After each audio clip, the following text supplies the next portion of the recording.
से सुख बंधुओं नहीं मिलती है। ध्यान देना, अगर संपत्ति से सुख मिलती तो रावण से बड़ा किसी के पास संपत्ति नहीं था, फिर भी महाराज उसे संतोष नहीं होती थी। इसलिए बंधुओं निवेदन किया गया है कि दया सर्वभूतेषु संतुष्ट्या येन केन वा।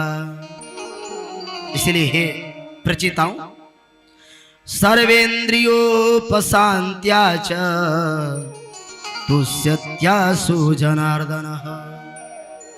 अपने इंद्रियाओं को समन करो, लेकिन मनुष्य चाहता नहीं है समन करना। मनुष्य की दशा उस भ्रमर की भांति है जो भ्रमर महाराज पराग को लेने के लिए, पराग को चूसने के लिए उस बंद कमल में प्रवेश कर जाता है और उस पराग में इतना तन्मय हो जाता है। मनुष्य आता तो है भगवान से कहकर कि हे परमात्मा मैं जा तो रहा हूं, लेकिन मैं तुरंत आपके भजन में लग जाऊंगा, लेकिन लगता नहीं है। रात्रि गमिष्यति भविष्यति सुप्रभातः, तो भ्रमर सोचता है। जब पराग लेने के लिए उस पुष्प पर जाता है, सूर्यास्त के बाद जब पुष्प बंद हो जाती है, भ्रमर उसी में फंस जाता है, तो भ्रमर सोचने लगता है कि चलो रात्रि भर की ही तो बात है, प्रातःकालीन होते पुनः सूर्योदय होते यह पुष्प खिलेगा और हम रात भर पराग भी लेंगे और प्रातःकालीन उड़ जाएंगे। लेकिन उसे क्या मालूम कि इस रात्रि के प्रहर में ही कोई मस्त गजराज भी आएगा और पुष्प के साथ उसे भी रौंद कर चला जाएगा। इसलिए कहते रात्रि भविष्यति गमिष्यति सुप्रभातः। इसलिए इत्थं विचित्य यति कोशगते द्विरेफे हा हंत हंत नलिनीम गजमुज्जहारम। महाराज देखते ही देखते वह रात्रि भर पराग लेने के चक्कर में जिस पुष्प में बंद रहता है, उस पुष्प पर महाराज काल रूपी गजराज आता है और पुष्प के साथ उस भ्रमर को भी रौंदते हुए चला जाता है। यह संसार के भोग ही महाराज वह पुष्प है और उस पुष्प में फंसा हुआ जीवात्मा ही भ्रमर है और यह काल ही महाराज मस्त गजराज है जो काल के साथ आता है और इस पुष्प को, इस भोग को रौंदते हुए जीवात्मा को भी रौंद कर चला जाता है। इसलिए बंधुओं, आप भोग का उपयोग करो, डूबो मत इसमें।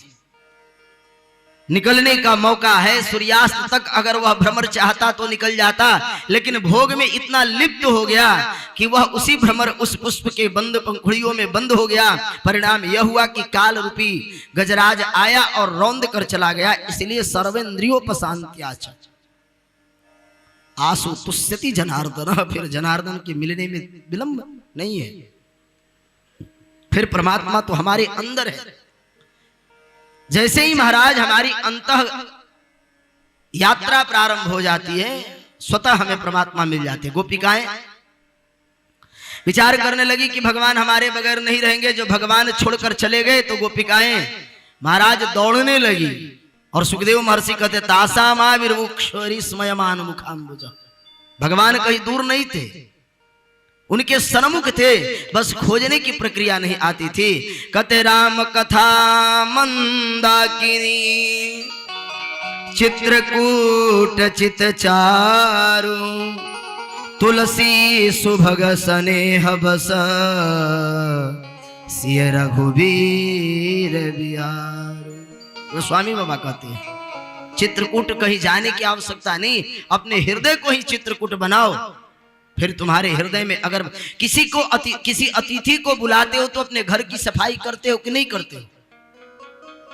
आप किसी अतिथि को बुलाओ और गंदे पड़े जगहों पर अगर उसे बैठाओ तो बैठेगा, लेकिन ज्यादा देर तक नहीं, जितना जल्दी हो सके भागना चाहेगा। लेकिन अगर घर स्वच्छ हो, साफ हो, तो महाराज कुछ समय रुकने का भी प्रयास करेगा। उसी प्रकार इस हृदय रूपी घर को आप स्वच्छ करो। देखो परमात्मा तुम्हारे घर में आकर न विराजमान हो तो कहना। इसीलिए गोस्वामी पाद तुलसीदास जी कहते हैं कि राम कथा मंदाकिनी चित्रकूट चित चारु तुलसी सुभग स्नेह बस सिय रघुवीर बिहार। जैसे ही महाराज हृदय चित्रकूट होता है, चित्रकूट निस दिन बसत, अयोध्या में तो एक समय में रहे हैं, लेकिन कामदगिरी नाथ में महाराज चित्रकूट निस्दिन बसत।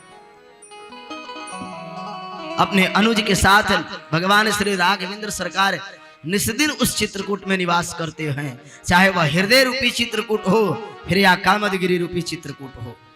इसीलिए बंधु दया रखो, यह कथा दया सिखाती है। दीन पर नेह करो, स्नेह करो, प्रेम करो।